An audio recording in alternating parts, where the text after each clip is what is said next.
오늘 창세기 40장, 41장 말씀을 통해서 내 인생에 역전이 필요하십니까? 라는 제목으로 하나님의 말씀을 나눠보도록 하겠습니다. 잘 믿는 성도라고 해서 우리 삶 가운데 고난이 없는 것이 아닙니다. 잘 믿는 성도도 이해할 수 없는 삶의 시련이 우리 삶 가운데 찾아올 수 있습니다.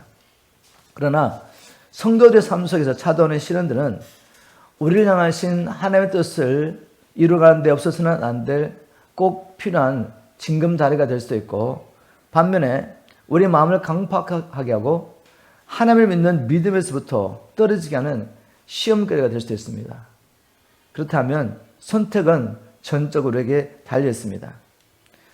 우리 삶 속에 찾아오는 이 시련들이 시험거리가 되지 않고 어떻게 우리의 믿음의 진보를 위한 징검다리가 될 수 있겠습니까? 그리고 우리가 피할 수 없는 삶의 고난이 어떻게 우리 인생의 역전을 위한 계기가 될 수 있습니까? 오늘 요셉의 삶을 통해서 하나님이 주시는 이 영적 원리를 한번 찾아보도록 하겠습니다.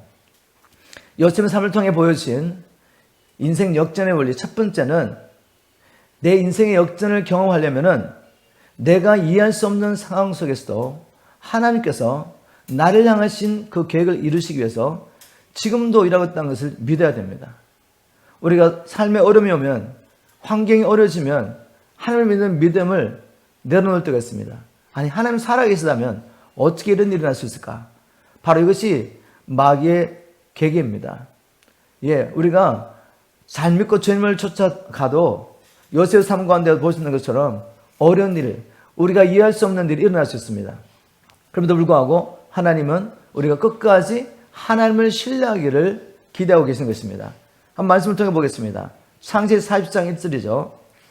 그 후에 애굽 왕의 술 맡은 자와 떡 굽는 자가 그들의 주인 애굽 왕에게 범죄한지라. 바로가 그 두 관원장, 그 술 맡은 관원장과 떡 굽는 관원장에 놓아여 그들을 친위 대장의 집 안에 있는 옥에 가두니 곧 요셉이 갇힌 곳이라. 친위 대장이 요셉에게 그들을 수종들게 하며 요셉이 그들을 섬겼더라. 그들이 갇힌 지 여러 날이라. 이런 말씀이 있습니다. 여기에 4장 1절에 그 후에 라는 말씀이 나옵니다. 그 후는 언제를 의미하죠? 바로 요셉이 보디발의 아내 사건으로 인해서 억울한 누명을 쓰고 친위 대장의 감옥, 자기가 섬기던 보디발의 집에 있는 이 친위 대장의 집에 있는 감옥에 갇힌 후이죠. 이때는 또 요셉의 나이가 약 27세 가량으로 애굽의 노예로 팔려온 지 한 10년 정도 지난 때입니다. 비록 억울한 누명을 쓰고 감옥에 갇히긴 했지만 보디발도 이 사건의 진실을 이때쯤에는 파악한 것 같습니다. 그렇지 않고야 보통 감옥도 아니고 이 왕에게 죄를 범한 고위 관리들이 갇히는 이 보디발의 집에 있는 친위 대장의 감옥에 모든 재반일을 요셉에게 맡길 수는 없죠. 물론 감옥의 간수장이 요셉에게 맡긴 일이지만 이 간수장이 자기 주인 보디발의 허락이 없이, 동의 없이 요셉에게 이 중요한 일을 맡기진 않았을 것입니다. 그 정도로서 이 보디발이 바로의 가장 가까운 측근할 수 있는 이 고위 관리들, 즉 술 맡은 관원장과 떡 맡은 관원장이 어떤 연유인지는 모르겠지만 바로에게 죄를 지고 왔을 때 이 중요한 고위 관리를 섬기는 일을 요셉에게 맡깁니다. 그 당시에 이 술 맡은 관원장은 그저 왕에게 술만을 따르는 사람이 아니죠. 바로의 가장 가까이에서 섬기면서 왕의 자문과 국정을 논의하던, 오늘날로 말하면 대통령 비서실장 정도 되는 직위입니다. 이 중요한 사람이 어떤 연인지 모르겠지만 왕에게 죄를 범하고 감옥에 갇혔습니다. 그런 이 고위 관리를 지금 요셉의 손에 맡겨준 것이죠. 요셉이 친위 대장 집에 있는 감옥에서 애굽의 왕 바로의 가장 가까운 측근 이 두 신하를 돌보게 된 것은 우연히 된 일이 아닙니다. 하나님의 완전한 계획 가운데서 하나님이 계획하신 일이죠. 자, 그럼에도 불구하고 요셉은 지금 하나님께서 어떤 일을 하고 계시는지 이해할 수가 없습니다. 하나님께서 모든 것을 다 보여주시고 인도하시면 우리에게 믿음이라는 게 필요가 없죠. 그런데 하나님께서 왜 우리 삶에 인도하시면서 큰 그림은 보여주시지만 그 자세한 내용을 보여주지 않습니다. 어떤 과정 가운데서 그 일을 이루어 가실지 하나님이 보여주지 않으세요. 그래서 우리는 왜 하나님께서 이런 일을 행하시는지 이해가 되지 않을 때가 참 많은 것입니다. 우리가 요셉의 입장에서 지금 요셉의 삶 가운데 일어난 일을 한번 살펴볼 필요가 있습니다. 일찍이 요셉은 하나님으로부터 꿈을 통해서 그를 향하신 또 그의 가정을 향하신 계획을 깨닫게 되었습니다. 즉 요셉은 11번째 아들이지만 하나님께서 요셉을 야곱의 가정의 지도자로 세울 계획을 가지시고 두 번이나 꿈을 통해 보여주셨죠. 그런데 그 이후에 어떤 일이 일어났습니까? 요셉은 형들의 미움을 받고 정말 말도 안 되게 하루아침에 야곱의 집에 가장 사랑받던 아들이 갑자기 노예가 돼가지고 애굽에 팔려가게 됩니다. 그리고 이 친위 대장 보디발의 집에 노예로 있으면서 자기의 맡겨진 일, 보디발이 맡겨진 일을 노예로서 충성하였죠. 결국 보디발이 신을 얻게 됩니다. 그래서 보디발의 집에 놀랍게도 총무가 되어서 모든 일을 맡았고 또 그 가운데서도 충성을 다했습니다. 그런데 생각지도 않은 일이 일어난 거죠. 보디발 아내가 요셉과 잠자를 함께하기 원하는데 어찌 내가 하나님 앞에 범죄할 수 있겠습니까? 라고 말하면서 뿌리치게 되죠. 하나님 앞에 깨끗하게 살려고 했는데 그 일이 또 화근이 돼가지고 이 보디발의 아내가 거짓말로 무고하게 요셉을 고소하게 되죠. 이 노예가 나를 겁탈하려고 했다고 이 억울한 눈물 쓰고 감옥에 갇히게 됩니다. 하나님의 주권을 믿고 하나님의 허락함이 없이는 어떤 일도 일어나지 않는 것을 믿고 있는 요셉에게 이런 일이 어떻게 이해가 되겠습니까? 하나님, 내가 하나님 말씀대로 살려고 순종하려고 이렇게 죄를 버리고 하나님 앞에 살고 있는데 왜 이런 일이 일어나고 있습니까? 정말 우리가 삼자 입장에서 요셉의 삶을 봐도 이해가 되지 않죠.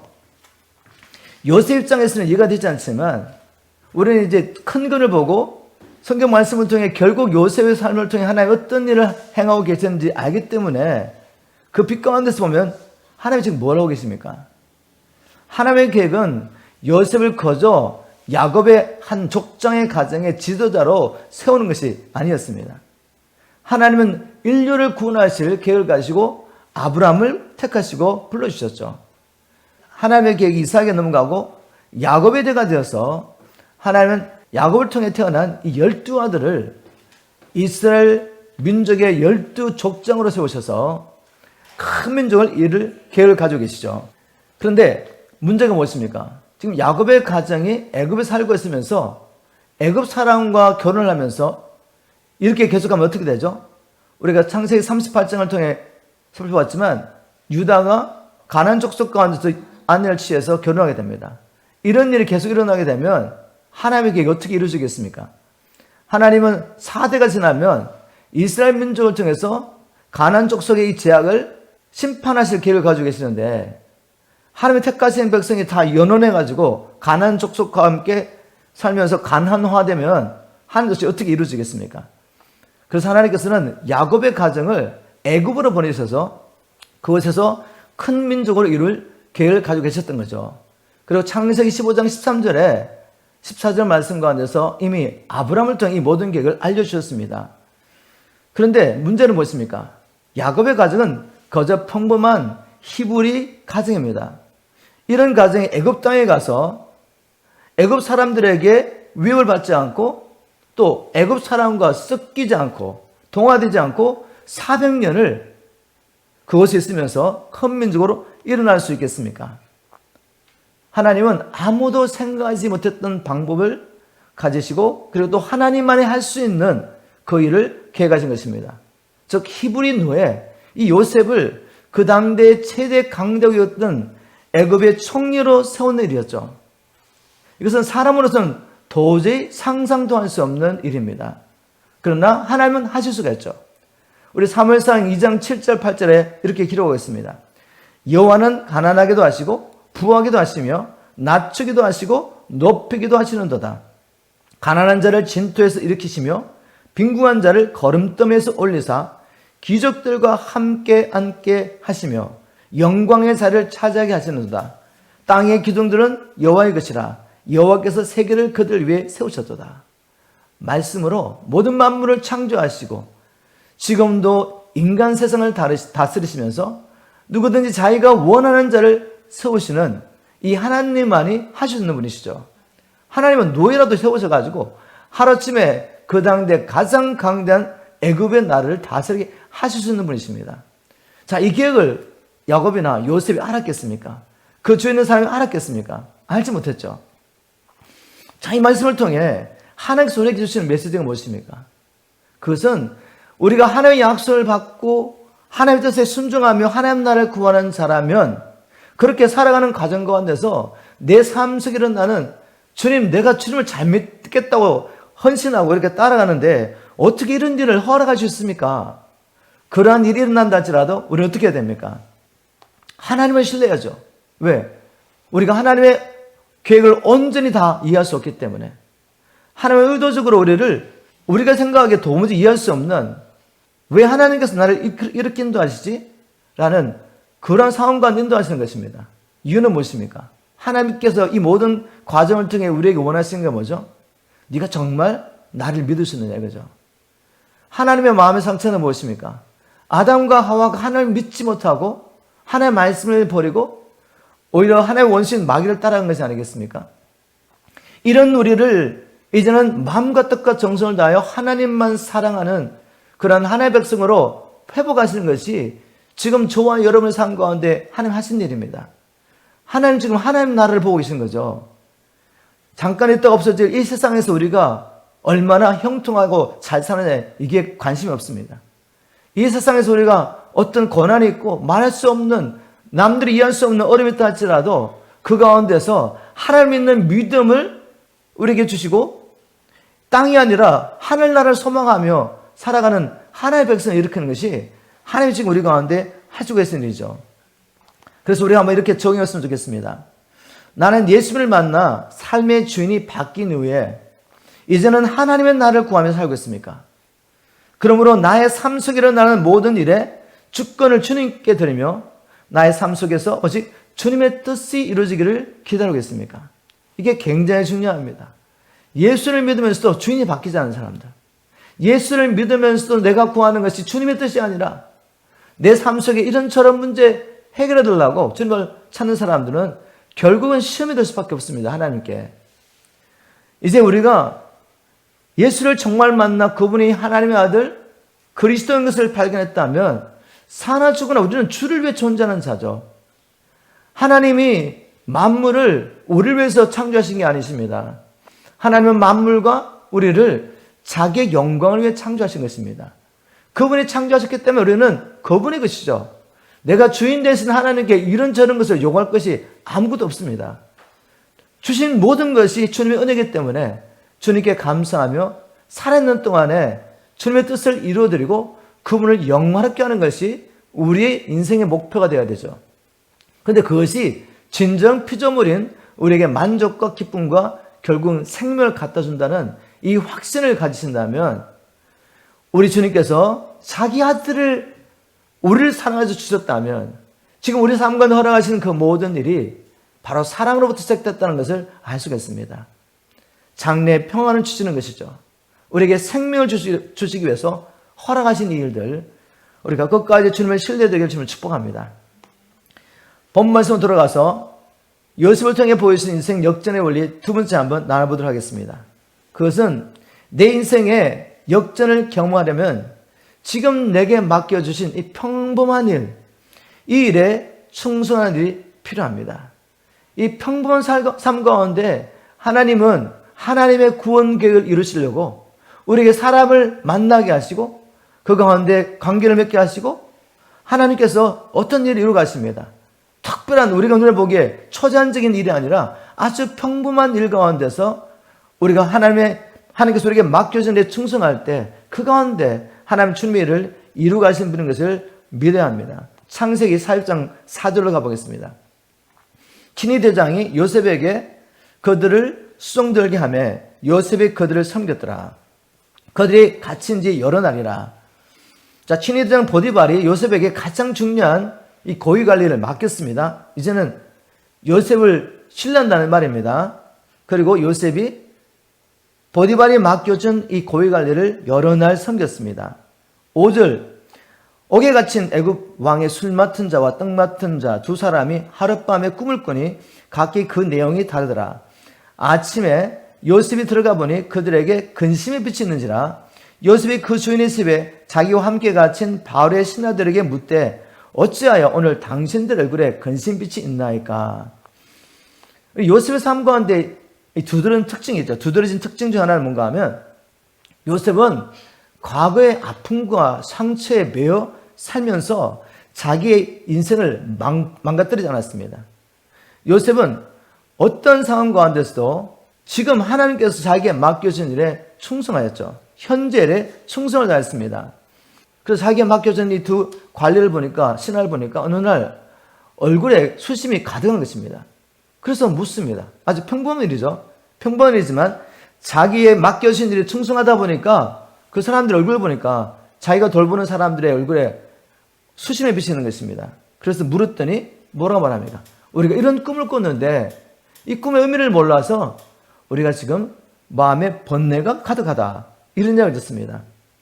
우리가 아는 것은 바로 이것을 계기를 통해서 요셉이 바울 앞에 나중에 서게 되죠.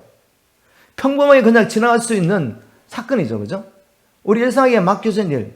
그런데 그 가운데서 요셉은 충성되게 충실하게 자기를 하다 보니까 자기가 맡겨진 그 사람을 돌보면서 이것이 계기가 돼서 결국은 바울 앞에 서게 되는 것입니다. 여러분, 우리 삶 가운데 일어나는 이 평범한 일 있죠. 뭐 평범하게 일어날 수 있는 일, 만난 사람들. 그런데 그 가운데서 하나님 주신 마음을 가지고 관심을 가지고 그 영혼을 살펴다 보면 하나님이 우리가 생각하지 못한 미래에 하나님의 놀라운 구원의 역사를 위해서 그 사건을 사용하시는 것을 우리는 알 수가 있습니다. 제가 이 말씀을 묵상하면서 수십 년 전에 일어났던 사건 하나가 기억났습니다.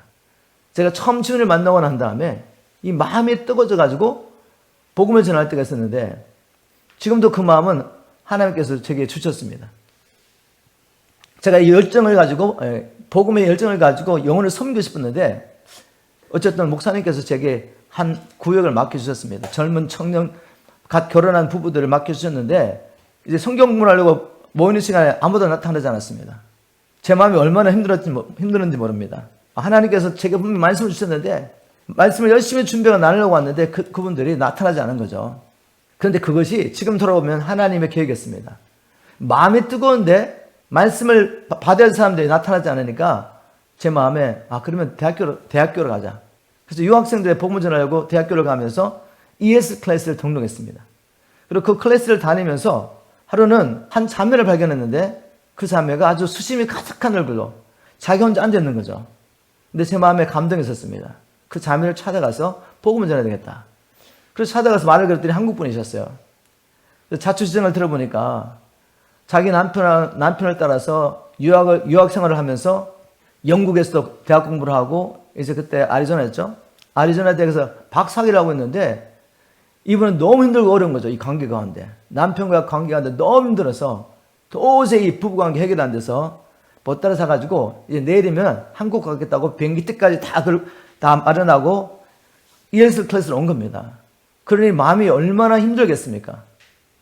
제가 그때 복음을 전했죠. 그 자매가 그 자리에서 너무 갈급하니까 자기도 얼마나 힘들겠습니까? 이 문제 해결해야지 어떻게 한국에 간다고 해결되지 않지 않습니까? 복음을 받아들이고 저를 이끌고 남편에게 가서 남편에게 복음을 전했습니다.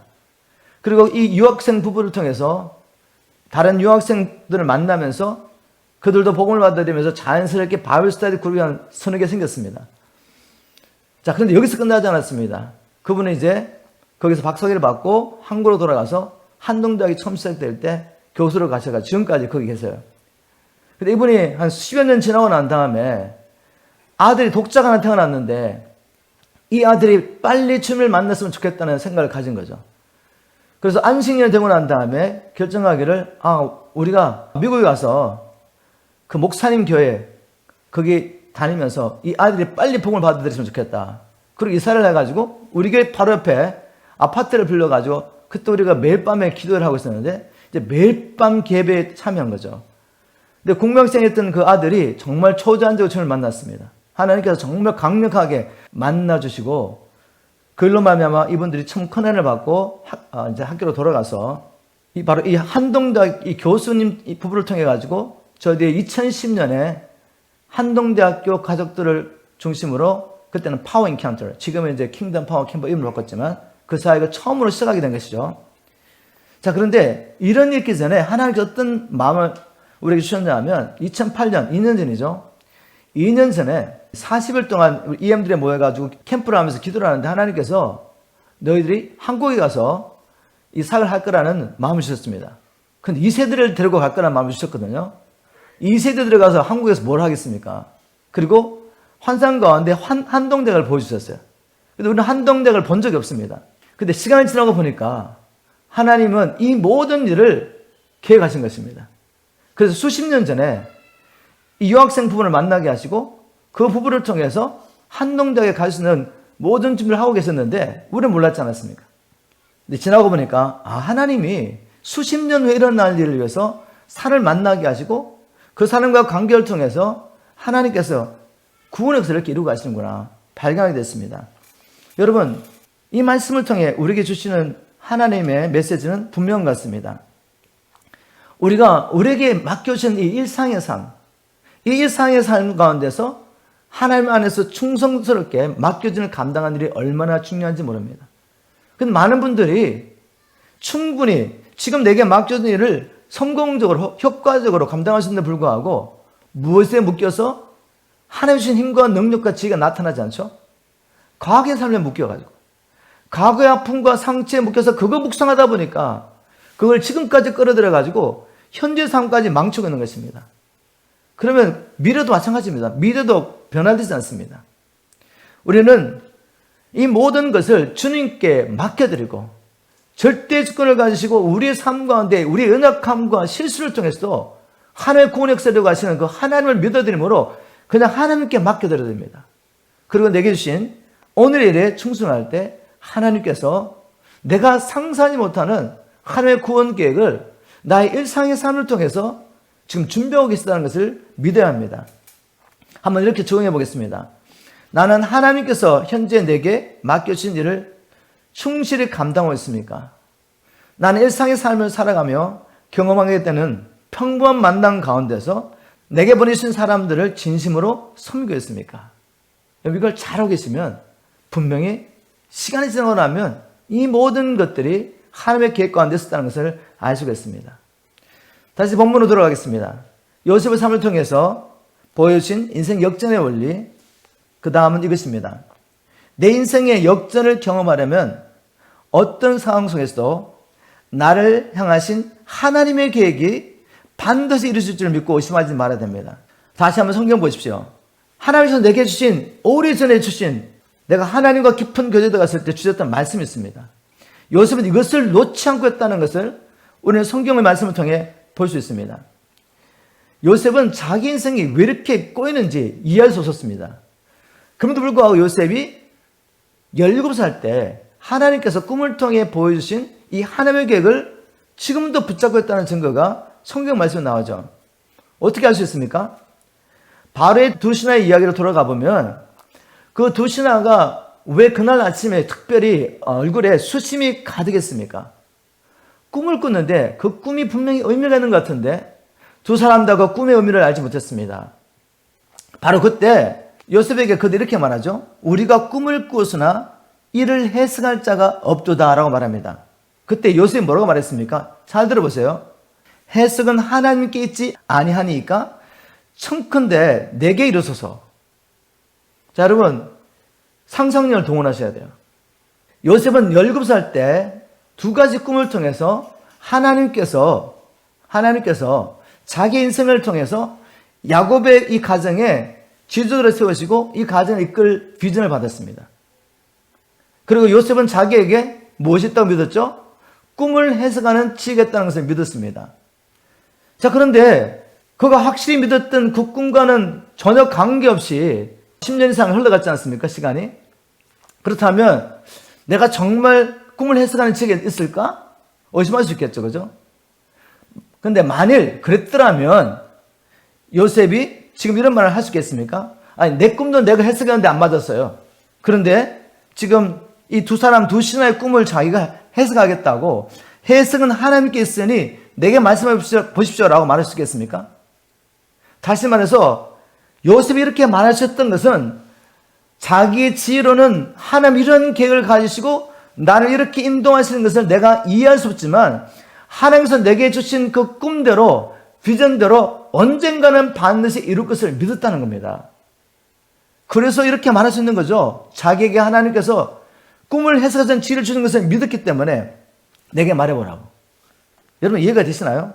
저는 이 말씀 묵상하면서 요셉이 이런 어려운 가운데서도 하나님 주신 꿈을 놓지 않고 있었구나. 하나님의 계획을 붙잡고 있었구나. 여러분 바로 이것입니다. 우리의 삶 가운데 하나님 허락하신 이 계획이 이루어지려면 어떤 상황 가운데서도 이걸 붙잡아야 돼요. 한번 여러분이 적용해 보십시오. 나는 나를 향하신 하나님의 계획을 알고 있습니까? 만약 이것도 우리 확신이 없다면 우리 삶이 혼란스러운 것은 당연한 것입니다. 특별한 어떤 계시가 필요한 것이 아니라 하나님의 성령을 통한 감동이 필요한 것입니다. 성경 말씀에는 하나님께서 왜 우리를 예수 그리스도 안에서 구원하셨는지 하나님의 계획이 분명히 드러나 있습니다.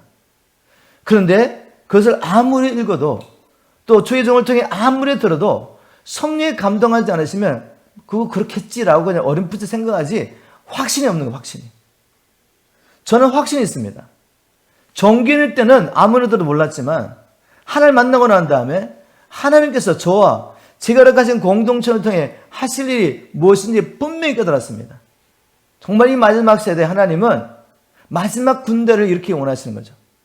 가정교를 끌어갈 마지막 출소하기 위해서 가정교를 끌어갈 지도자를 일으키는 일에 저와 제게 맡기신 공동체를 불러줘 저는 확신합니다. 하나님은 저 같은 사람에게만 열방을 제자 삼는 사명을 주신 게 아니에요. 믿는 모든 사람들에게 열방을 제자 삼는 사명을 주셨습니다. 이것은 구원받은 우리가 정말 우리가 하나님을 믿고 이제는 예수가 나의 주인이 되어 산다면 평생 감당할 사명이죠. 내가 지금 사람들 보기에 어떤 직장을 가지고 어떤 모양이 있든지 내가 지금 가정에서 그냥 가정주부를 했든지 우리 모든 동일한 부르심을 받은 것입니다. 여러분 믿으십니까? 그렇다면 이 사명을 감당할 수 있도록 우리가 준비되어야 되지 않겠습니까? 누구를 통해? 주의 종을 통해서. 그런데 이걸 싫어하는 겁니다. 힘들어하는 거죠. 그냥 예수 믿고 천국 가면 되지. 왜 이렇게 힘들게 자기 부인하고 십자가를 지고 주님을 쫓아가는 이 삶을 살아야 된다는 거죠. 내가 지금 하루하루 살기 힘든데 다른 사람의 영혼을 위해서 내가 쉬어할 시간에 우리 집을 열고 그들을 섬기고 밥을 먹이고 내 문제가 아니라 그들의 문제를 들으면서 그들을 위해서 기도하고 이런 일을 왜 힘들게 하냐는 거죠. 그렇다고 해서 뭐 이렇게 상이 갑자기 오는 것도 아니고 어떨 때는 섬기고 사랑하는데도 우리에게 이용당하고 상처받을 때 있지 않습니까? 그러나 여러분 바로 이런 삶을 위해서 하나님께서 우리를 불러주셨습니다. 우리가 이 땅에서 다 상을 얻으려고 하면 살 수가 없죠. 우리가 사람 앞에서 일을 행하면 이 일을 계속 할 수가 없습니다. 눈에 보이는 게 없으니까. 그러나 우리는 지금 하나님 앞에 살고 있는 것입니다. 하나님은 우리가 복음과 그리스도에서 영혼을 섬기기 위해서 했던 모든 일을 기억하고 있습니다. 주님께서 이렇게 말씀하셨죠. 소자 중에 한 사람, 그 한 사람에게 물 한 그릇 대접하는 자도 내 이름을 해서 대접한 자 주님이 기억하신답니다. 상을 잃지 않을 것이라고. 여러분 이런 믿음이 있습니까? 이런 믿음을 가지시고 하나님께서 내게 주신 그 계획이 어떻게 이루어져? 그런 상황을 할지라도 끝까지 그것을 붙잡아 주십시오. 그러면 주님은 그 일을 이루어 가신 분입니다. 여러분 믿으시죠? 나의 삶 속에서 인생의 역전 경험하려면 어떤 상황 속에서도 나를 향하신 하나님의 계획을 놓치면 안 돼요. 꼭 붙잡으시길 주님을 축복합니다. 자, 또 본문으로 들어가서 요셉 삶을 통해 보이신 인생의 역전 원리 네 번째입니다. 그것은 내 인생의 역전을 경험하려면 단지 어려운 환경을 벗어나려는 생각을 버려야 합니다. 어려운 상황을 벗어나려고 하나님 앞에 막 기도하고 이렇게 하면 안 된다는 거죠. 그것이 아니라 하나님의 때에 하나님의 뜻이 이루어지기를 인내하며 기다려야 합니다. 하나님을 기다리지 못하기 때문에 또 우리가 자기를 보내 주님을 쫓아간다고 하면서도 결국은 내 사랑 때문에 어떤 눈에 보이는 문제 해결을 위해서 하나님을 찾기 시작하면 문제 해결 안 될 뿐만 아니라 오히려 하나님께 시험 듭니다. 본 말씀으로 한번 돌아가 보겠습니다. 40장 19절. 지금부터 3일 안에 왕이 당신을 감옥에 끌어내어 당신은 나무에 매달 것입니다. 컨텍스트를 보면 이 두 신하가 자기들 꿈을 이야기했습니다. 꿈을 이야기했는데 술 맡은 관원장은 3일 안에 복직된다. 그리고 이 떡 맡은 관원장은 사형을 당한다는 말입니다.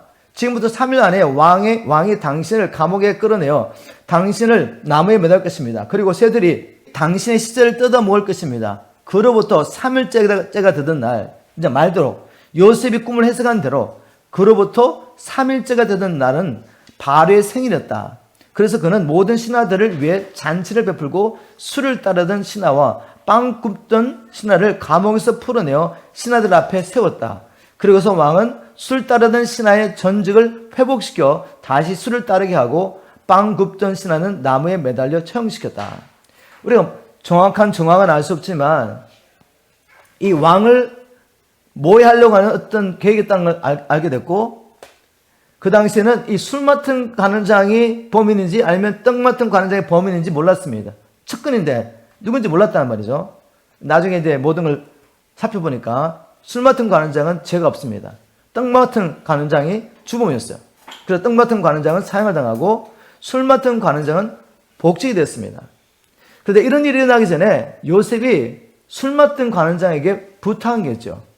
요셉은 하나님께서 자기에게 보여주신 대로 술 맡은 관원장이 복직될 걸 알았습니다. 그리고 떡 맡은 관원장은 처형을 당하는 거죠.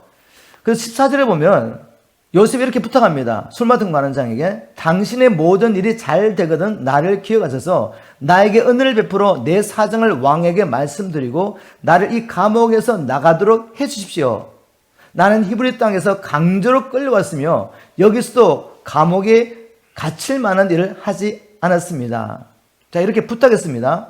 그런데 이제 22절 하반부에 보니까 이와 같이 모든 일이 요셉의 말대로 되었으나 술 따르는 신하는 요셉을 까마득하게 잊어버리고 기억하지 않았다.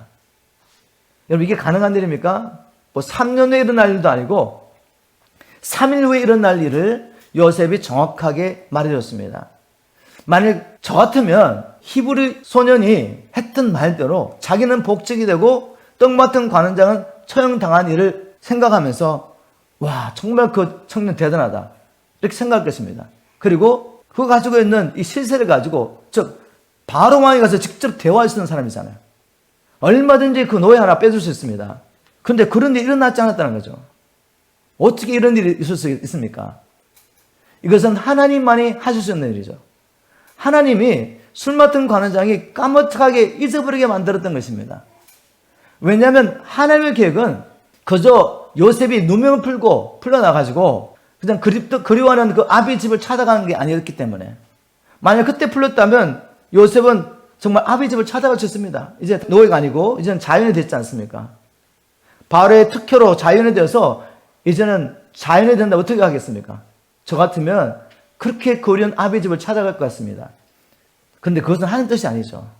하나님은 요셉을 애굽의 총리로 세우실 계획을 가지고 지금 이 모든 일을 이끌어가고 계시는데 요셉으로서는 할 수가 없습니다. 그래서 우리에게 필요한 게 뭔가 하면 인내하는 것입니다. 성경을 보니까 하나님께서 요셉의 삶을 이렇게 인도하신 이유, 즉 하나님의 말씀대로 온전하게 순종을 사는데 불구하고 남들이 겪지 못하는 어려운 일을 계속 당하게 하고 억울한 일을 당하게 하신 이유가 뭐였습니까? 시편 기자는 이렇게 말했습니다. 시편 105편 17절부터 19절. 그가 한 사람을 앞서 보내셨으며 요셉이 정으로 팔렸도다. 그의 발은 착고에 차고 그의 몸은 쇠사슬에 매었으니 곧 여호와의 말씀이 응할 때까지라. 그의 말씀이 그를 단련하였도다. 왜 요셉이 하나님의 말씀을 그렇게 순종하며 말씀대로 살려고 하는데 남들은 경험하지 못한 일을 경험하고 있습니까? 이 어려운 일을, 왜 억울한 일을 이렇게 당하고 있습니까? 하나님의 말씀이 응할 때까지 그는 말씀 때문에 연단을 받아야 했던 것입니다. 하나님의 가지고 계신 그 놀라운 계획 때문에 그는 이 시간을 지나가야 했던 것입니다.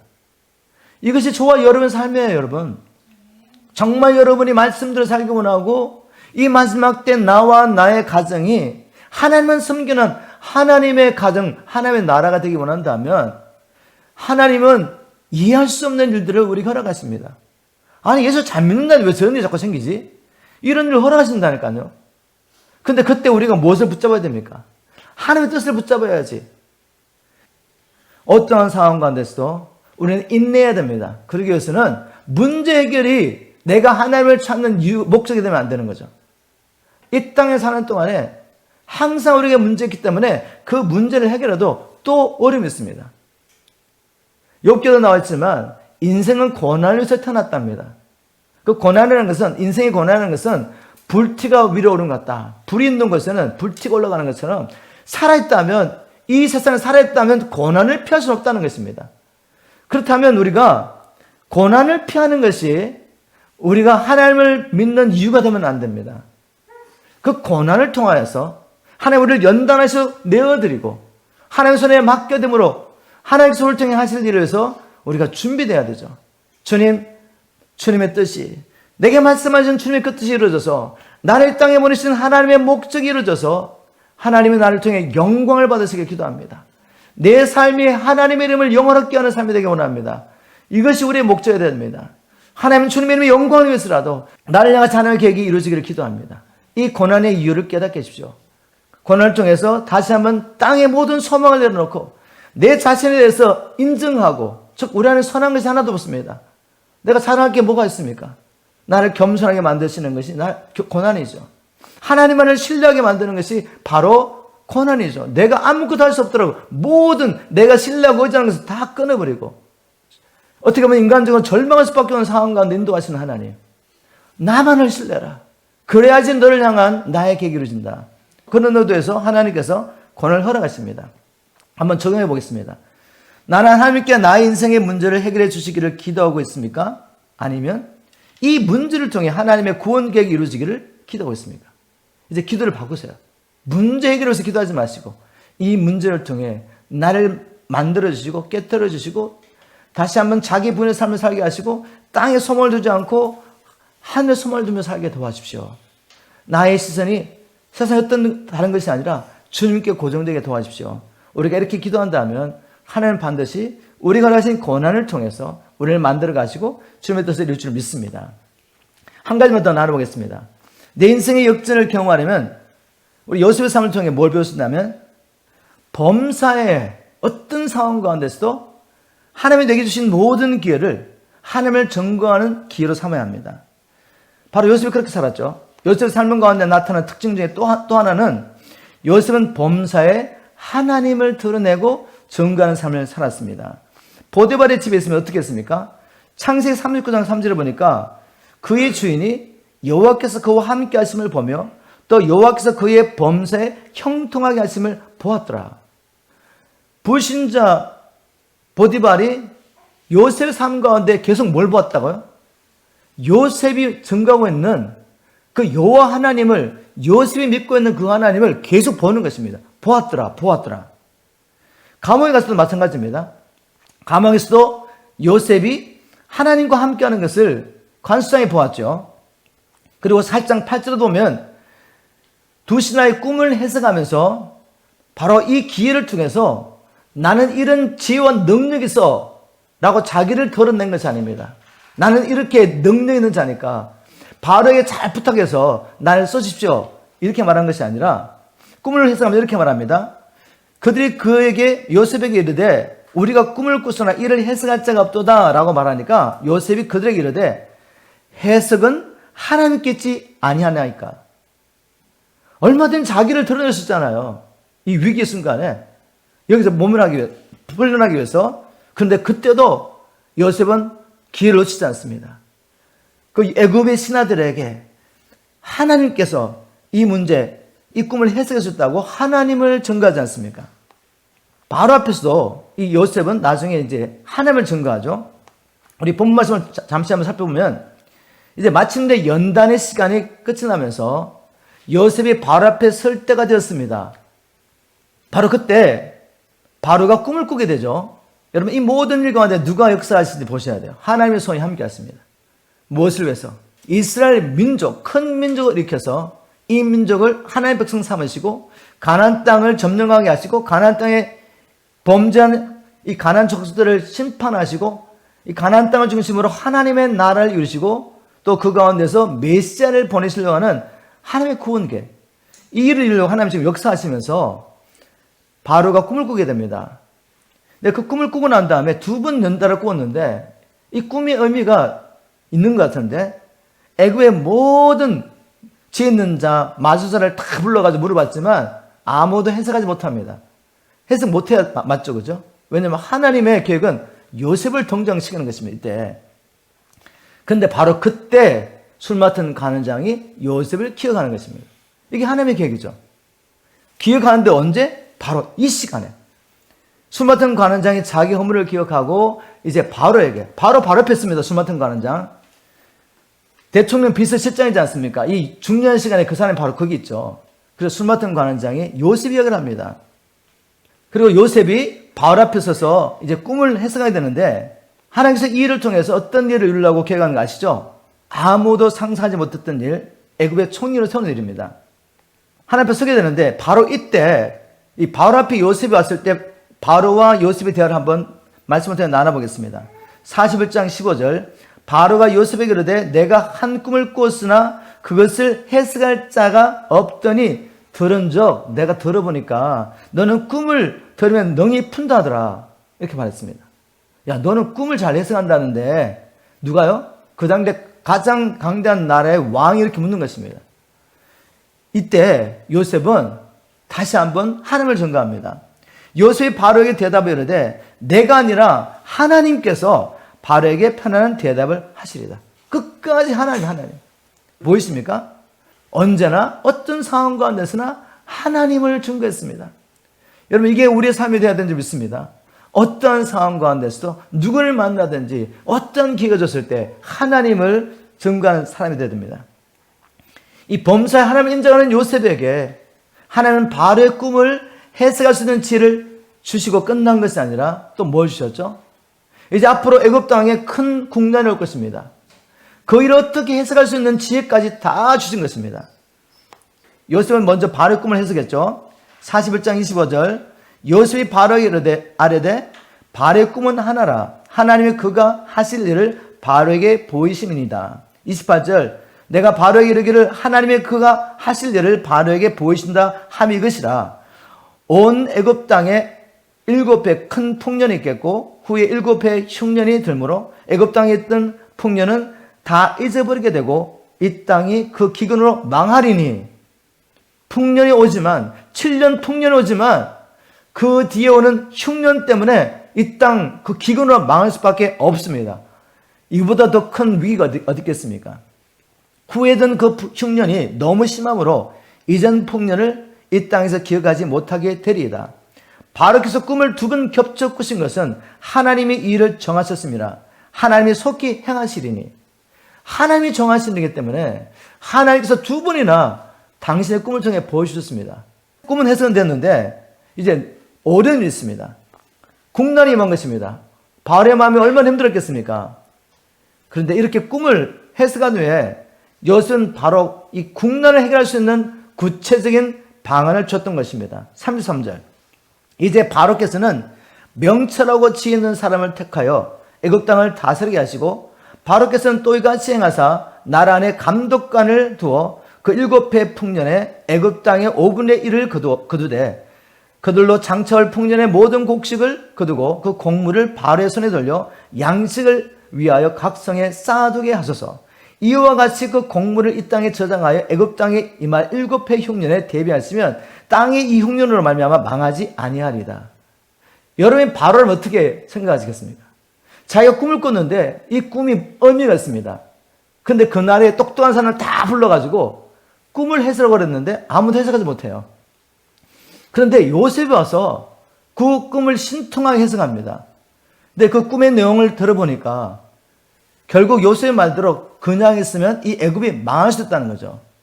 어떻게 할까 지금 고민하고 있는데 요셉이 하나님이 주신 지혜로 어떻게 이 문제를 해결할 수 있는지 정확한 방책을 주는데 누가 들어봐도 맞는 이야기인 거죠.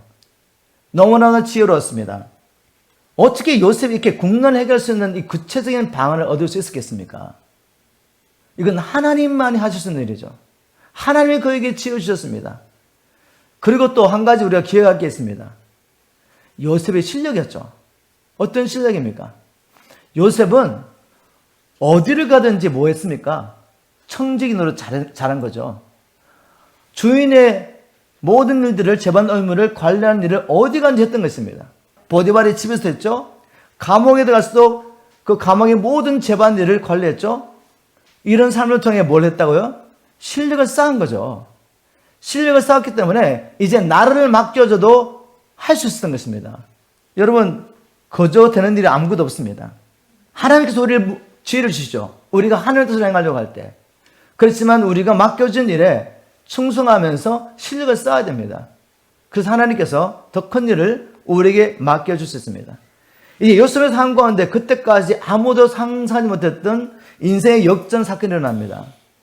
자, 바울에 입에서 나오는 말을 한번 들어보십시오. 38절에 창세기 41장 38절 바로가 그의 신하에게 이르되 이와 같이 하나님의 영에 감동된 사람을 우리가 어찌 찾을 수 있으리요? 하고 요셉에게 이르되 하나님의 이 모든 것을 내게 보이셨으니, 이게 중요하죠. 왕이 어떻게 요셉을 섬기게, 요셉이 어떤 사람인데, 상식적으로 보면 요셉이 애굽의 총리가 될 수 있는 퍼센트는 0.0001%도 안 되는 겁니다. 왜요? 요셉은 애굽 사람이 아니지 않습니까? 그리고 애굽을 다스리는 이 중직에 애굽 사람이라고 다 들어갈 수 있겠어요? 왕족이 아니면 가능하지 않는 것입니다. 근데 요셉은 이방인데다가 또 히브리인 노예였어, 노예. 그리고 제수였죠. 그리고 요셉의 나이가 그때 30세밖에 안 됩니다. 결혼도 하지 않은 젊은 청년에게 이 강대국 나라의 삶을 맡긴다고요? 가능하지 않죠. 가능하지 않는 일인데 가능하게 됐습니다. 왜요? 바로 그렇게 말했지 않습니까? 요셉에게 이르되 하나님이 이 모든 것을 내게 보이셨으니, 이겁니다. 바로 알았던 거죠. 아, 요셉은 그가 믿는 하나님의 영에 감동된 자야. 그렇다면 우리 중에 누가 이 요셉보다 지혜롭고 이 국난을 해결하기에 합당한 자가 될 수 있냐, 그죠? 너와 같이 명철하고 지혜있는 자가 없도다. 너는 내 집을 다스리라. 내 백성이 다 내 명령에 복종하리니 내가 너보다 높은 것은 내 왕자뿐이니라. 바로가 또 요셉에게 이르되 내가 너를 애굽 온 땅의 총리가 되게 하노라 라고 놀란 선언합니다. 이방인 노예가, 제수가 감옥에서 하루아침에 바로를 제친해서 온 애굽을 통치하는 총리가 된 것입니다. 이보다 더 큰 인생 역전이 어디 있겠습니까? 바로 하나님을 신뢰하며 하나님의 뜻을 이루려고 인내하며 기다렸던 요셉에게 일어난 일입니다. 오늘 말씀을 마무리하면서 제가 한 가지 이 시점에서 꼭 강조해야 될 게 있습니다. 그것은 요셉을 삶을 통해서 하나님께서 우리에게 주신 메시지 핵심은 이것은 아닙니다. 즉 예수를 잘 믿고 끝까지 인내하면 인생의 밑바닥을 헤매다가도 하루아침에 출세할 수 있다. 지금 이 메시지를 주는 게 아니죠. 우리도 요셉처럼 드라마틱한 인생 역전을 경험할 수 있다. 이게 지금 요셉을 통해 주시는 메시지가 아닙니다. 이렇게 해석하면 잘못 해석한 것이죠. 인생 역전의 목적은 하루아침에 인생 밑바닥에서 출세하는 게 아닙니다. 하나님께서 요셉에게 이 일을 허락하신 이유가 무엇이겠습니까? 요셉의 삶을 통해 우리에게 주신 메시지는 다른 것이 아니라 하나님의 계획을 붙잡고 사는 사람은 지금 우리가 어떠한 이해할 수 없는 상황만 됐다 할지라도 왜 하나님을 믿어야 되는지를 알려주기 원하시는 것입니다. 그래서 여러분들에게 지금 끝까지 하나님의 약속을 붙들라고 위로하고 계신 거죠. 너희들 어떤 상황에 있다 할지라도 나는 지금 너희들이 내 약속을 붙잡고 있는 동안에 뭐라고 했다고요? 하나님의 계획을 지금 이루어가고 있습니다. 그러니 지금 맡겨진 일 충성하는 것입니다. 내가 너에게 보내는 사람들 관심을 가지고 신실하게 그들을 섬기라는 것입니다. 그러면 때가 되면 하나님은 자기의 영광을 위해서 우리에게 인생의 역전 허락할 수 있습니다. 무엇을 위해서? 하나님의 구원 계획을 이루시기 위해서. 이게 하나님의 메시지입니다. 요셉을 통해 주시는 메시지죠. 오늘 주시는 이 말씀을 가지고 지금 여러분의 삶을 해석할 수 있는 은혜를 주시기를 주님으로 축복합니다. 그리고 이 말씀을 통해 힘을 얻으십시오. 영혼의 힘을 받으시고 일어나시기를 주님으로 축복합니다. 그래서 우리에게 맡겨주신 이 믿음의 경주를 완주하시고 우리 모두가 마지막 날 주님 앞에 함께 서기를 주님으로 축복합니다.